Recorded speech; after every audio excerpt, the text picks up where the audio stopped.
Miraman Ad-Sawath is the eldest son and heir of his noble house.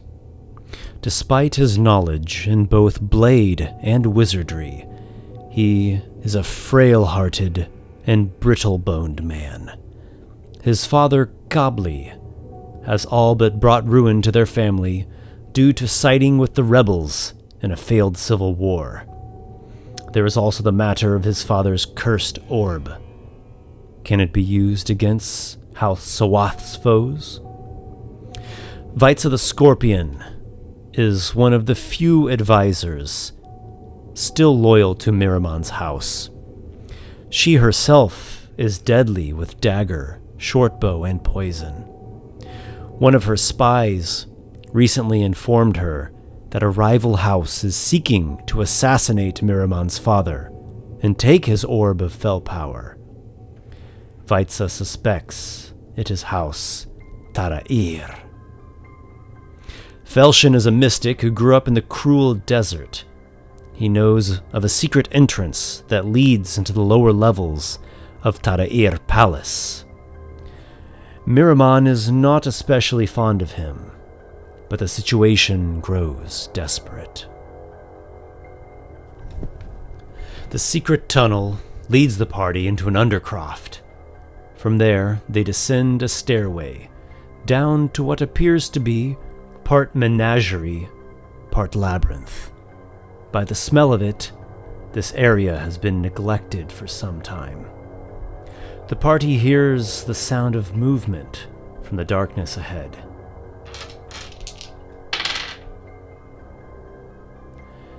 Vitsa the Scorpion and Felshin of the Wastes both determine that something large is approaching. Vitsa takes cover behind a section of wall and draws her shortbow. Miraman takes a marble from his pouch, illuminates it with arcane light. Felshin sets down his burning torch and straps on his shield. Thump, thump, thump. There comes the sound of footfalls and something breathing.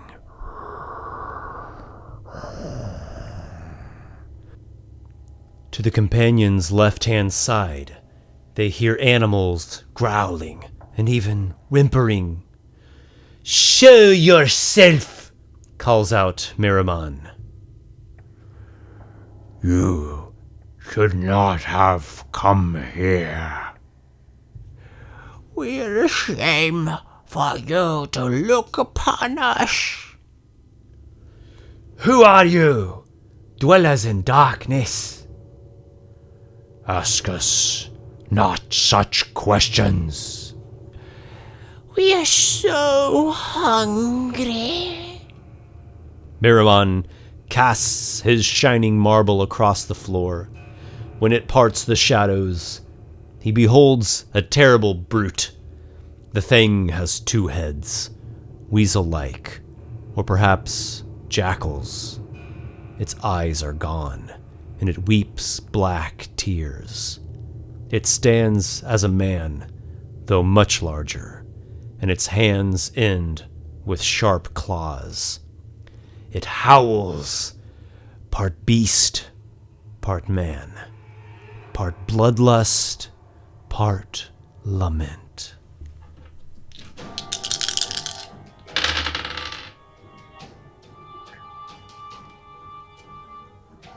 When the twin-headed monstrosity roars, it agitates some creature inside the large cage near Vitsa. The monstrous hulk draws near. It opens its jaws wide and extends its long tongues. Each one is forked and ends with a pair of eyeballs. From its eyes come fell powers, focusing onto the druid.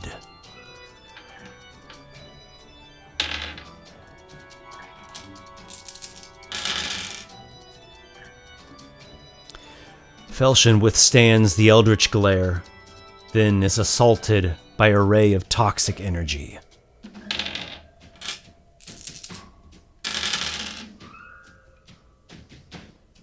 He is racked by the toxin.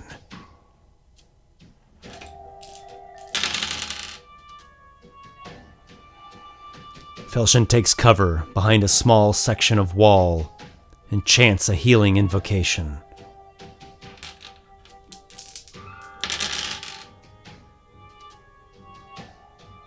He desperately searches his memory for any recollection of what this creature might be.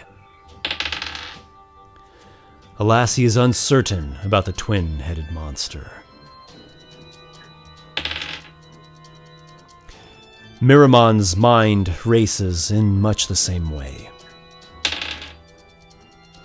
He knows nothing other than murky rumors of strange beasts kept within the menagerie of House Tarair. Drawing a diamond from his belt pouch, Miramon sends an orb of scintillating magic power at the foe.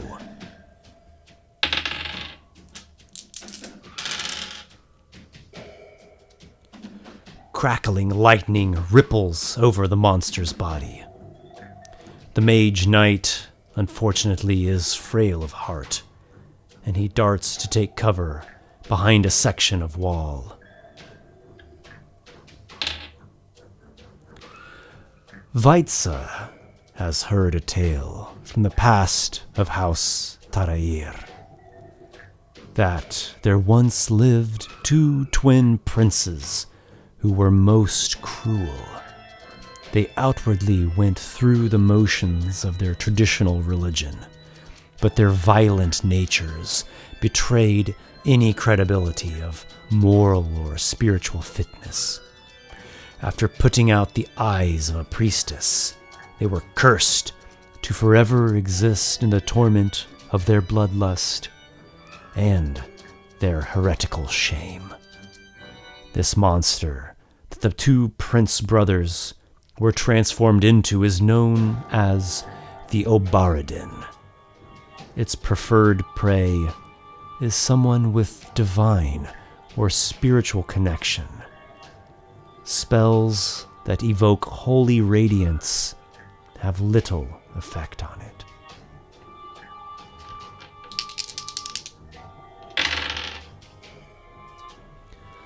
Through intuition and analysis, Vaitsa the Scorpion has deciphered the Obaridan's movements and discovered a way to exploit it.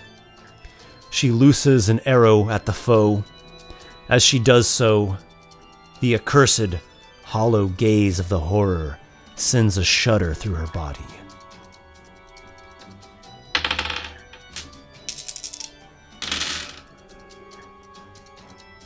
She then dashes away, hoping to find a more advantageous position.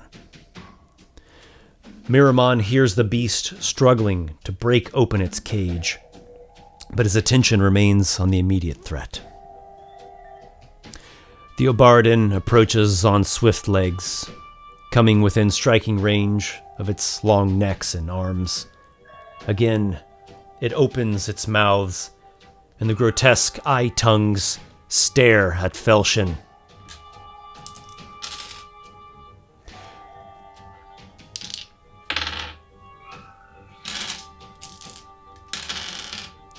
First comes the coruscating ray. Felshin withstands the worst of the blinding flare. Next comes a malign ray of damnation.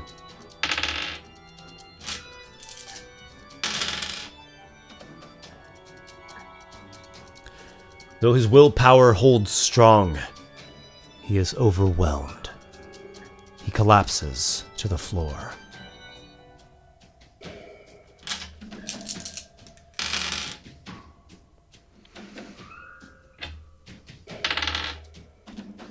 His body fights off the poison in his system.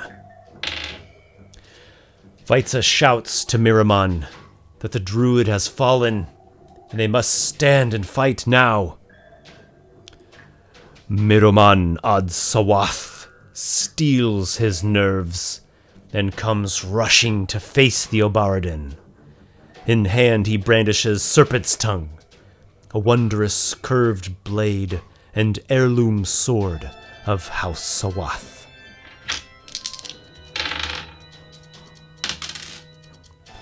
He shouts and continues to press the attack at blinding speed.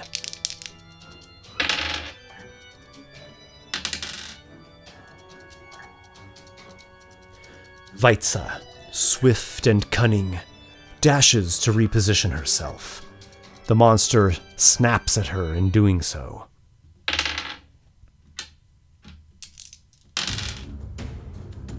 She suffers a bite to her shoulder, but still manages to set up a flanking position.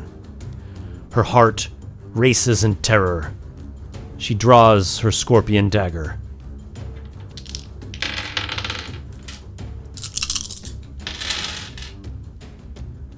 Her dagger stabs the creature's leg nearest her. The Obaridan howls, and its gruesome eyes gaze at the eldritch knight. It sends out the coruscating ray. Strange and intensely bright light sears into Miramon's face, and his vision goes black. Then comes the ray of damnation.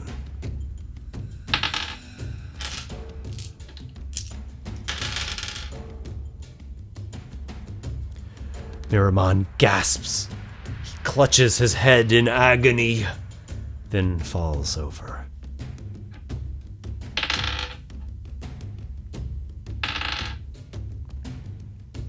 Fear runs through Vaitza. With roguish cunning, she slips away from the monster, dashes up the steps, and hides at the top of the stairwell. Alone in the shadows, she can hear a feline roar of the beast trying to escape from its cage. She then hears the gruesome sound of the Obaridan feasting upon Felshin.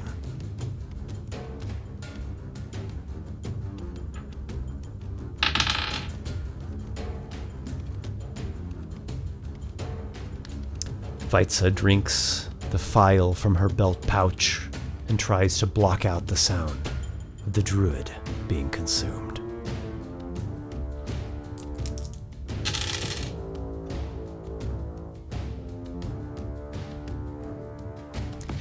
Vaitza whispers to her dagger, and a thick black poison coats its blade. She remains in hiding, waiting for any final chance to save Miramon, heir of House Sawath, to whom she has sworn allegiance. The ferocious beast at last breaks open the cage.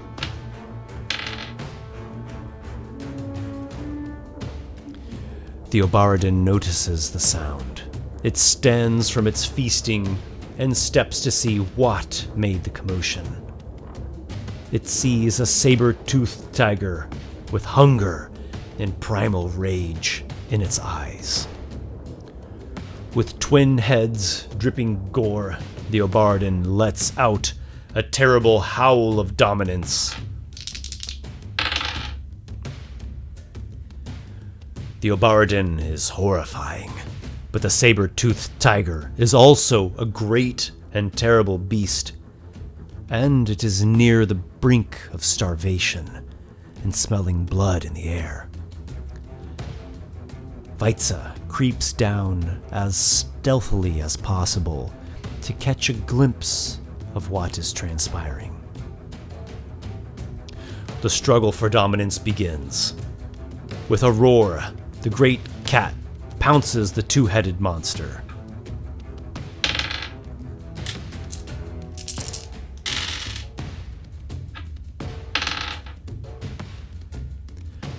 The Obaridan falls under the beast's pounce. Its saber fangs then go for a bite.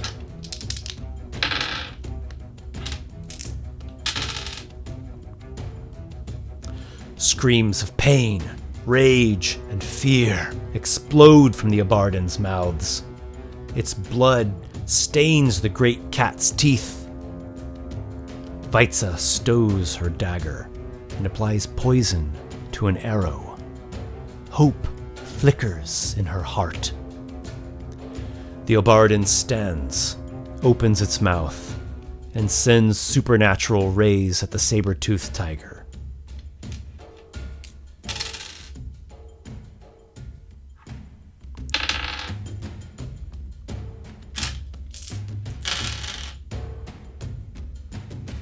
The first, again, is the coruscating ray. Second comes a ray of madness. The primal beast lets out a most strange, whimpering sound that shakes its head and bleats for a moment, but otherwise is lost for offense.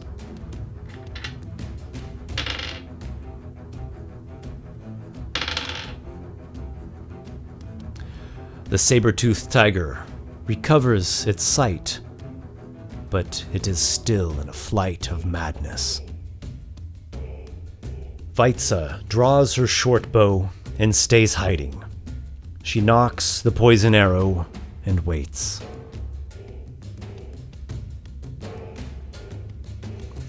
The Obaridan is wounded, but still somewhat holding up.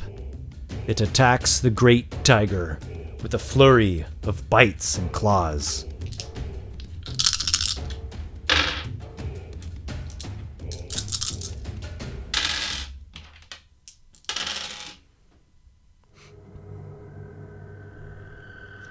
It rends the flesh of the saber-toothed tiger and bites into its skull.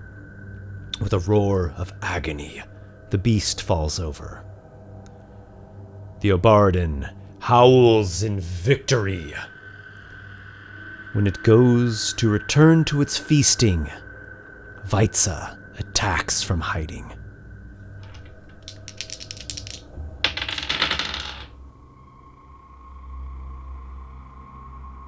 The Obaridan spots the rogue just in time before she attacks.